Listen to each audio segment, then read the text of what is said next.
आजचा कार्यक्रम अतिशय चांगला झालेला आहे. 13 वर्षापूर्वी जो कार्यक्रम झाला त्याला मी उपस्थित होतो आणि आजही या कार्यक्रमासाठी मी उपस्थित आहे. यामधल्या काळामध्ये कौशलचा जो विकास झालेला आहे तो मला आज या ठिकाणी पाहायला मिळालेला आहे.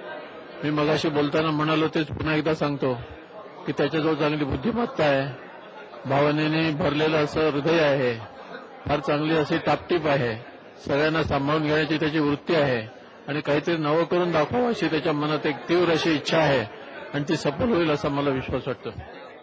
अमृताचा वसा हा एक नवीन कार्यक्रम म्हणजे कौशल इनामदारचा नवीन कंपोजिशन केलेला गाण्यांचा कार्यक्रम आहे. खरोखर कौतुकास्पद आहे ही गोष्ट की नवीन गाणी लोकांसमोर सादर करणं आणि लोकांनी त्याला चांगला प्रतिसाद दिलेला आहे आणि असे प्रोग्राम झाले पाहिजेत की त्याच्यामुळे लोकांना कळेल की नवीन कंपोजिशन हे काय असतं. नाहीतर काय 30 गाणी 30 ऑर्केस्ट्रा हे चालूच असतं, पण नवीन लोकांपर्यंत पोहोचण्यासाठी हा एक चांगलं माध्यम आहे असं मला वाटतं. ह्याच्यामध्ये नादो मानोर, इंदिरा संत, भारा तांबे असे दिग्गज कवी त्याच्यावरती सगळा हा कार्यक्रम आखलेला आहे त्यांनी. नवीन कंपोजिशन आहे, गायकही नवीन आहेत सगळे. तर त्याला माझ्या शुभेच्छा आणि ऑल द बेस्ट. 13 वर्षापूर्वी अमृताचा वसा हा कार्यक्रम मी पाहिला होता आणि मला त्यावेळेस सुद्धा इतका तो आवडला होता. ही जी तरुण पिढी आहे, तरुण कलावंत म्हणजे कमलेश आणि कौशल यांच्याकडे असामान्य प्रतिभा आहे आणि तेव्हाच मला जाणवलं होतं की ही मुलं पुढे खूप येणार. आणि आता जो आम्ही कार्यक्रम पाहिला मला सगळ्या जुन्या आठवणींना एक उजाळा दिला. ही जी मराठी एक सुंदर कविता आहे, त्या कवितांवरती कुणी त्याला चाल लावून आमच्या मराठी रसिकापर्यंत पोहोचू शकत नाही. त्या कविता आज कौशलमुळे आणि कमलेशमुळे या सर्व रसिकांसमोर पोहोचल्या आणि एकूण कार्यक्रमाचा दर्जा आणि जीव ओतून ज्या तऱ्हेने ते काव्य आमच्यापुढे सादर केलं जात आहे त्यामुळे असं वाटतं की अशा कवितांचे कार्यक्रम सातत्याने जर होत राहिले तर मराठी रसिक एका फार मोठा आनंद त्यामुळे मिळू शकेल असं मला वाटतं. नमस्कार. कौशलचा आजचा कार्यक्रम मी पाहिला. कौशलचे बरेच कार्यक्रम पाहायचा योग आला. त्याने एक विनोदी गाण्यांचा एक कार्यक्रम केलेला होता 26 दासमध्ये, त्याला मी गेलेलो होतो आणि तेव्हापासून आला. आणि त्यानंतर मी उत्तुंगतर्फे त्याचा 12 वर्षापूर्वी एक कार्यक्रम, ही जी मुलं आहेत या ज्या कवितांचा कार्यक्रम हा आम्ही उत्तुंगतर्फे, मला आवडलं त्याचं काव्य गायन आणि तो कार्यक्रम मी तिथे केलेला होता. आणि त्यानंतर कवींचेही काही कार्यक्रम आपण तिथे केलेले होते. पण त्याचं सगळ्याचं करण्याचं श्रेय हे कौशलला जातं. काय आहे, व्यवसाय सगळेच करत असतात, पैसे मिळवत असतात, नाव मिळवत असतात, ज्याच्यात पैसा आणि नाव मिळणार नाही पण कोणीतरी काहीतरी केलं पाहिजे अशा लोकांचा मी भोगता आहे. त्यातला कौशल आहे. कौशलनं स्वतःचं बाकीचं सगळं बाजूला ठेवून तो रमला या कवितेत रमलेला आहे आणि अशी माणसं फार विरळ असतात. कौशल त्यातला एक आहे.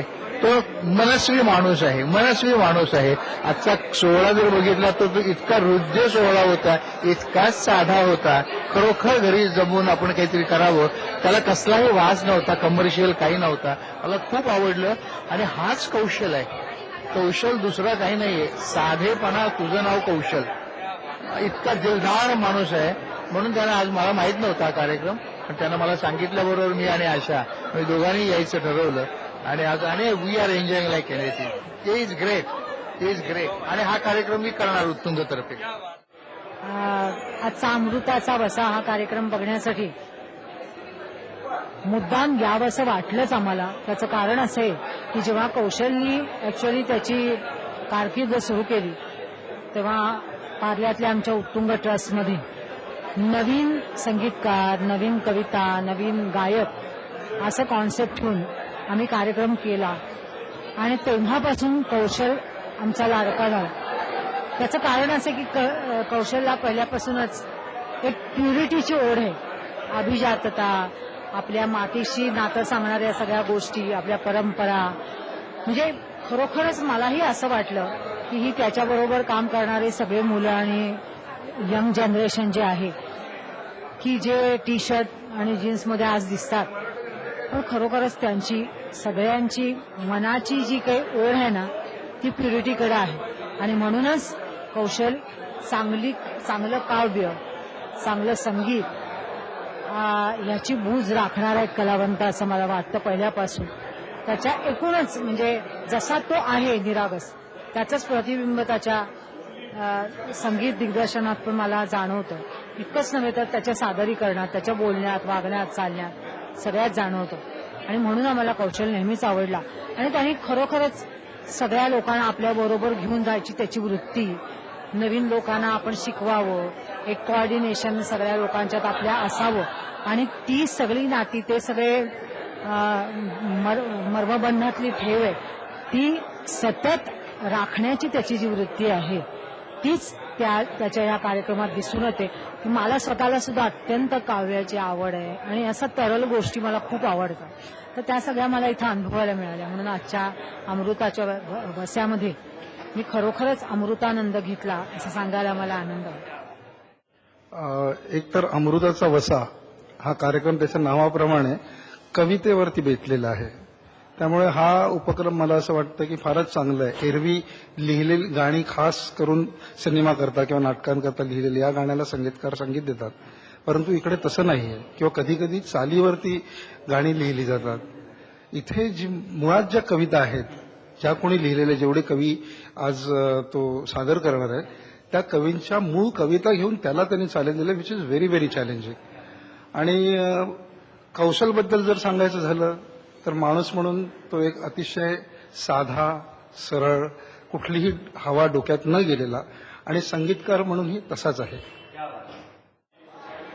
कौशलला मी सुमारे 10 वर्ष ओळखते आणि त्याच्या सगळ्या चाली मला खूप आवडतात. मला मनापासून वाटतं की कौशल एक उत्तम संगीतकार आहे आणि नवलाख तळपती हे त्याचं गाणं मला सर्वात अधिक आवडतं. आजचा कार्यक्रम अतिशय सुंदर होतोच आहे आणि स्टेजवर सगळे त्याचे जे जुने मित्र आणि जुनी टीम बघून फार आनंद झाला आणि असं वाटतं की त्याचा संगीताचा प्रवास, संगीत दिग्दर्शनाचा प्रवास असाच चालू राहावा.